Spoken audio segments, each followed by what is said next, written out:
ከቲፒኤልኤፍ ጋር አንድ አይነት አይመስለኝም። ምክንያቱም ብዙዎቹ ቲፒኤልኤፍን አያውቁም እኮ ከዞን በታች አንድም ሰው ከዚህ ቀደም ዞን የመራ ሰው የለም። አዲስ ነው። በደማችን ውስጥ የቲፒኤልኤፍ አስተሳሰብ ከሌለ በስተቀር በልምምድ የላቸውም። አዳዲሶች ናቸው። ሌብነት ሊኖር ይችላል፣ አገልጋይ ለመሆን ሊኖር ይችላል፣ ጥፋት ሊኖር ይችላል። ግን ኤግዛክትሊ ከዛ ጊዜ ጋር የሚወዳደር አይመስለኝም። ያም ሆኖ ግምገማ እያደረግን እያጠራን እያስተካከልን እንሄዳለን። በዚህ ቢታይና ጊዜ እንደሚወስድ ከኛም በኋላ ቀጣይ ትውልድ ፈተና እንዳለበት ማሰብ አስፈላጊ ነው። ኢንስቲትዩሽን መፍጠር ቀላል ነገር ስላልሆነ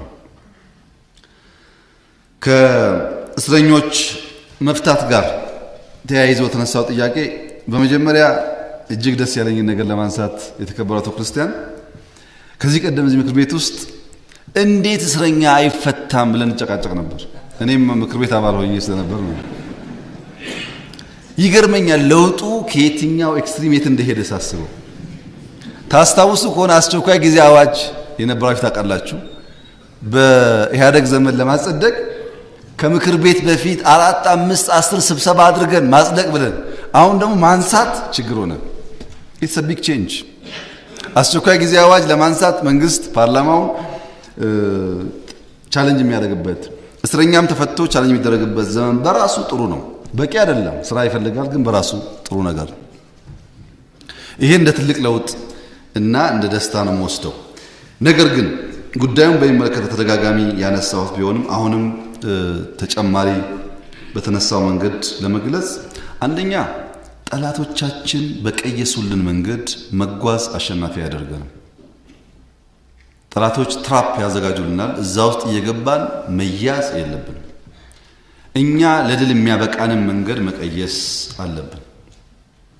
ሁለተኛ የተከበረው ምክር ቤትና ሰፊው የኢትዮጵያ ሕዝብ ቢያደርገው የምመርጠው ነገር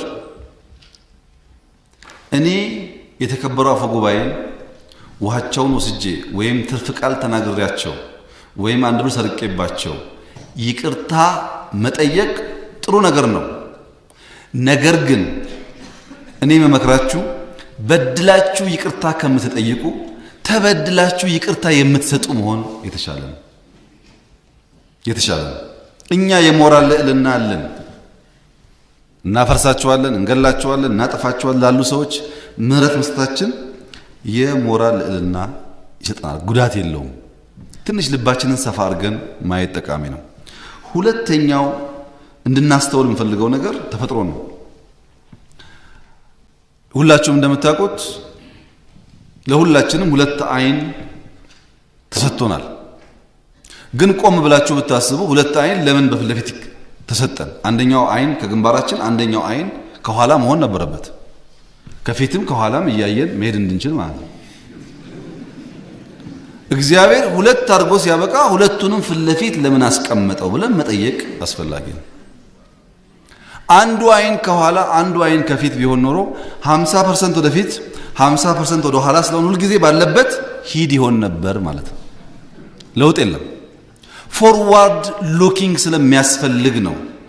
ምንም እንኳን ብላይንድ ስፖት አልፎ አልፎ ማየት አስፈላጊ ቢሆንም ለመማር አልፎ አልፎ ማየት አስፈላጊ ቢሆንም እንደ ኢንስቲትዩሽን እንደ ሀገር ግን ወደፊት እያየን መጓዝ ያስፈልጋል።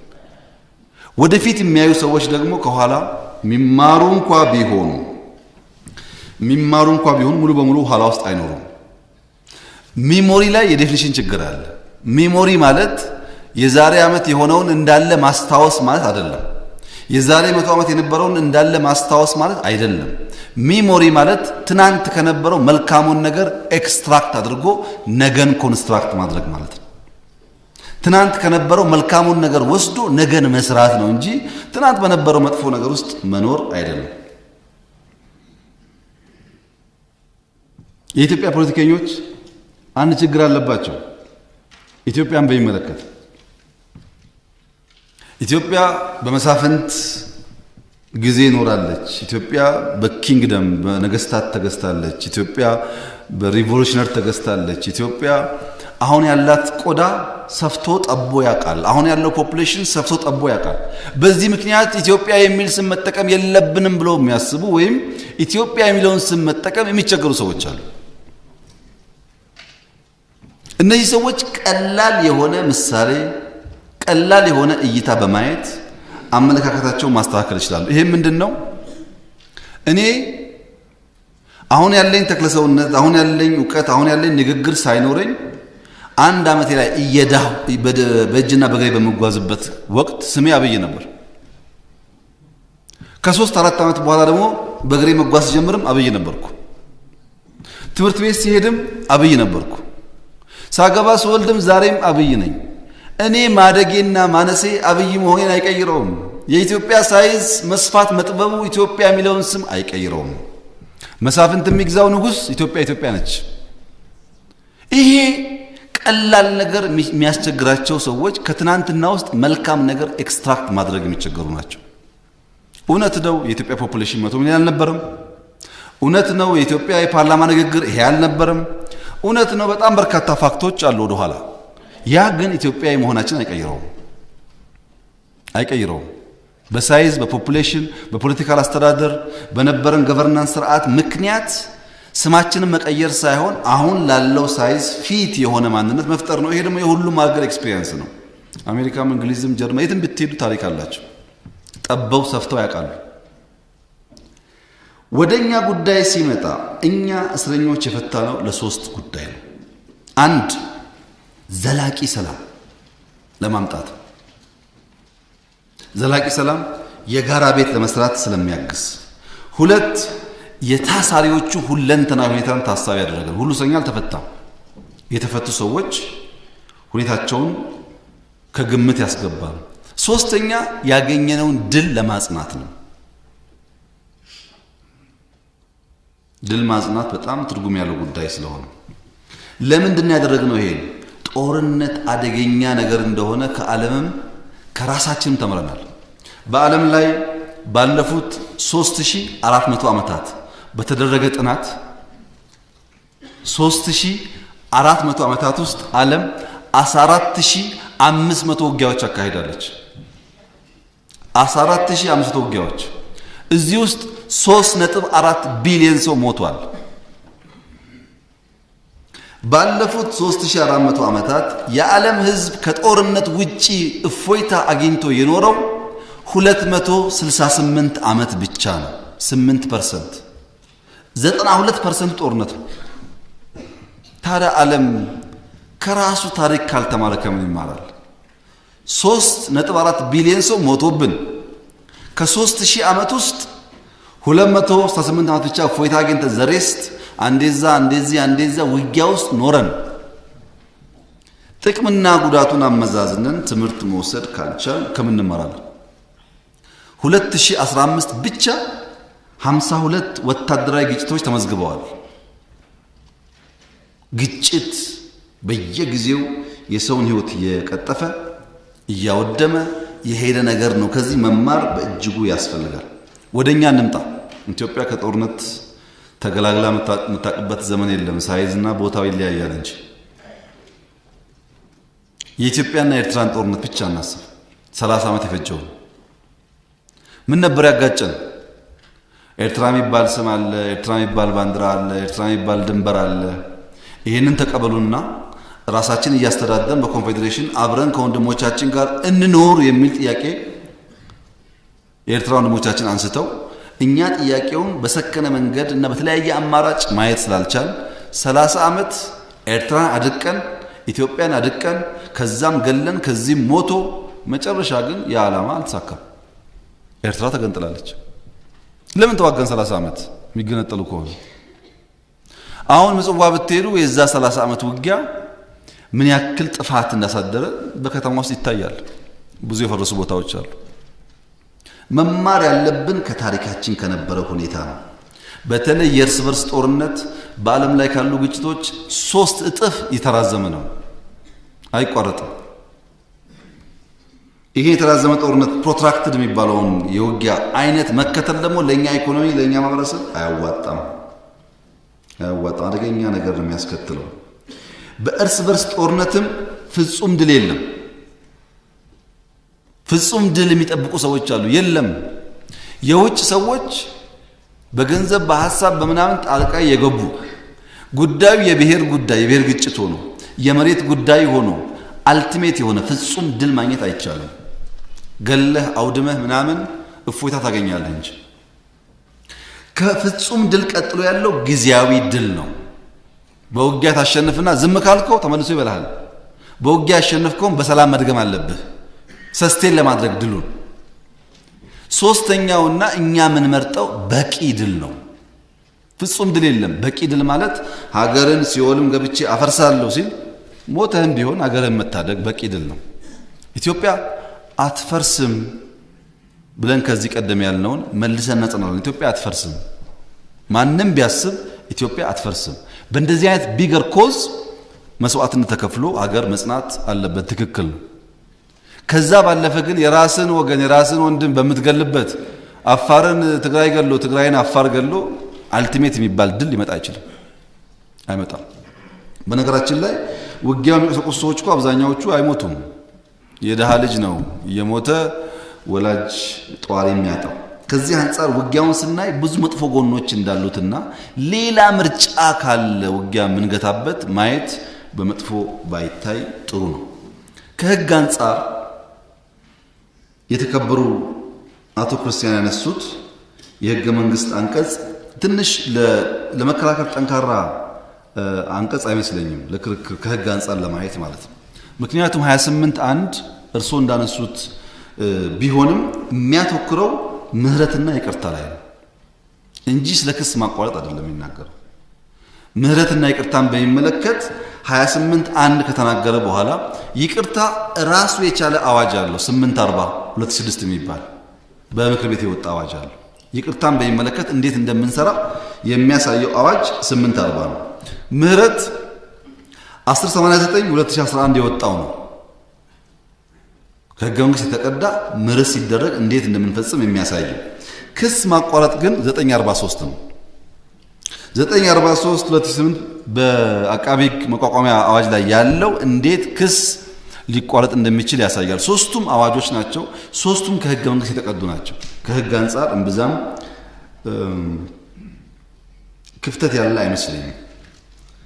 ነገር ግን 28 አንድን ለጥጠ ነው ካለው አውድ አውጥተን ለጥጠ ነው እንኳን እንጠቀምበት ብንል እነዚህ ሰዎች የከሰስናቸው በኃይል ህገ መንግስታዊ ስርዓት መናድ በሚል ነው እንጂ በ28 አንድ ላይ ባሉ አንቀጾች አልተከሰሱም።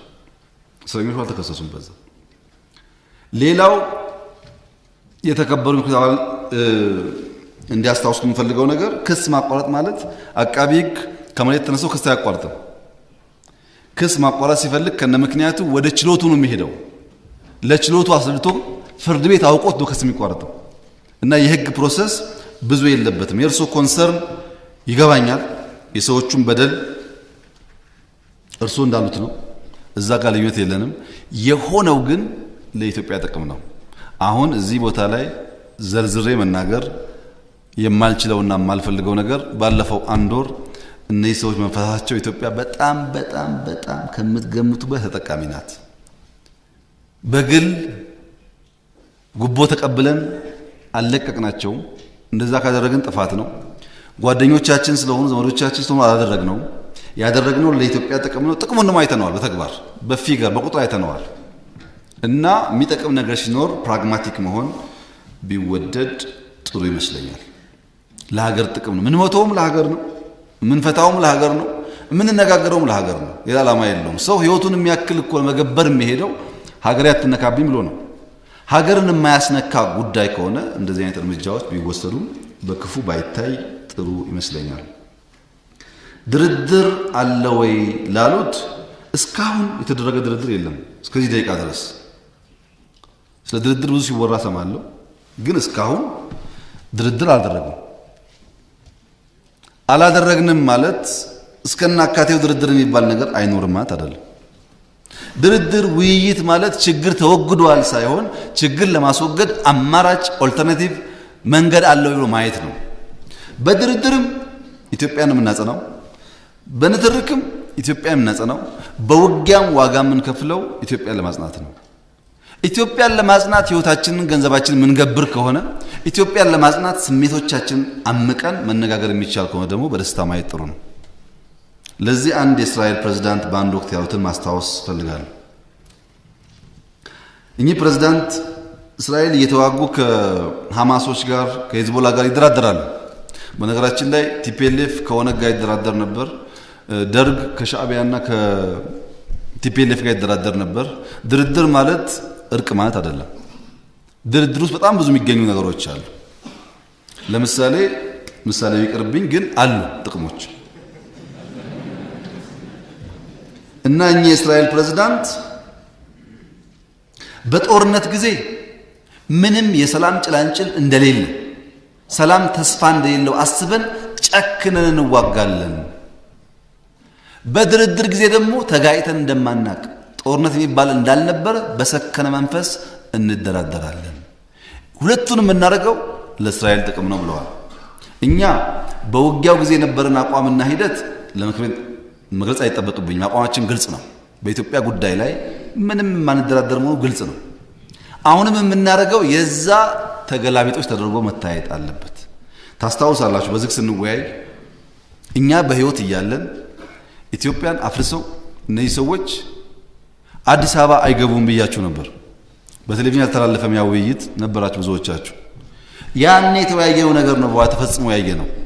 አሁንም በድርድር የሚባል ነገር ካለ በዛው ስፕሪት ማየት ጥሩ ነው። የሰላም አማራጭ ካለ ቲፒኤልኤፍ ቀልብ ከገዛ በጦርነት እንደማያዋጣው እንደማያሸንፍ ከተገነዘበ እኛ በደስታ ነው የምናየው። ለምን መሰላችሁ? መጀመሪያ እኮ ጸቡን ያመጣው ታስታውሱ ከሆነ ወታደር እናውጣ ሌላ ቦታ ምን ሰጋው ወረራ አለብን ስንል አታውጡም አይቻልም ተብሎ ልጆች አስተኝተው ከለከሉን። ቀጥለው ደግሞ ያን ወታደር በሳንጃ ወቅተው ብዙ አጎሳቅለው ትጥቆቻችንን ወሰዱ። ሀገርን ደፈሩ። በዛ አላበቁም። ሪጅናል ለማድረግ ወደ ኤርትራም ጥቃት ተነዘሩ። ማንም አይችለንም፣ ከኛ ወዲያ ውጊያ ለኛ ጫዋታችን ነው፣ እኛ እንደዚህ ነን፣ በጣም ብዙ አሉ። ያው የምታውቁትን በዚያ ምክንያት ሀገር መቀጠል ስላለባት የሀገርን መከላከያ ያጠቃ ኃይል እና የወሰደ ሀብቱን የወሰደ ኃይል በማንኛውም ሰዓት ያሻውን ስለሚያደርግ እነሱም በ3 ሳምንት እንገባለን ብለው እንደፎከሩ ስለነበረ ለመከላከል ውጊያ አድርገናል። ውጊያ አድርገን ካሸነፍን በኋላ ሀገር ነው የኛው ነው ብለን ከ100 ቢሊዮን ብር በላይ አውጥተን አገር ስንገነባ በዛ 100 ቢሊዮን ብር መከላከያን ገንብተን ቢሆን ኖሮ በኋላ ያጋጥመን ላይ ያጋጥመን ይችላል። ሀገር ስንገነባ በተፈጠረብን ክህደት ያው የደረሰውን ጥፋት ታውቃላችሁ።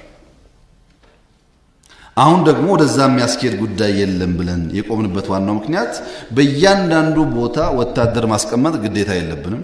የሀገር ሉዓላዊነት የሀገር አንድነት ከተነካ ግን መቼም ቢሆን ኢትዮጵያና ኢትዮጵያውያን አይቆሙም። ይሄ ለሁሉም ሰው ግልጽ ነው። ከዛ በመለስ ባለው ለሰላም ተስፋ መስጠት በሚል የሆነ ነገር ነው። እኛ ኢትዮጵያውያን የገዛ ቂማችን አጉጦን ለመጓዝ ምርኩዝ የምንጠይቅ ከሆነ መገንዘብ ያለብን ነገር በከባቢያችን ያሉ ሰዎች ምርኩዝ ሳይሆን ጉድጓድ እየቆፈሩ የሚቀብሩ ናቸው። በቂም በጥላቻ ምክንያት ሀገራችን የሚጠፋበትን መንገድ እንዳናደርግ በጥንቃቄ ማየት ያስፈልጋል። እኔ ድርድር ብዬ የማስበው ውይይት ብዬ የማስበው ትናንትና በተከበረው ምክር ቤት የጸደቀውን ኢንክሉሲቭ ናሽናል ዲያሎግ። ይሄ ኢንክሉሲቭ ናሽናል ዲያሎግ የኢትዮጵያ ሕዝብም እኛም በቀላል ባናየው ጥሩ ነው። የዛሬ 15 ዓመት እኮ እንደዚህ አይነት አጀንዳ እንኳን ሲነሳ ማን ከማን ጋር ተጋጨና ነው ድርድር የሚያስፈልገው በሚል የሚዘጋ ፖይንት ነበር። የተቃዋሚ ፓርቲዎችም ይሄን እድል አናባክ ነው። ከባከነ ሌላ ደግሞ ጊዜ ይጠይቃል፣ መጠቀም ያስፈልጋል። አመራረጡን በሚመለከት አስፈጻሚው አካል ስልጣን ሰጥቷችኋል። እናንተ በምን ክራይቴሪያ በምን መንገድ ነው የምትመርጡ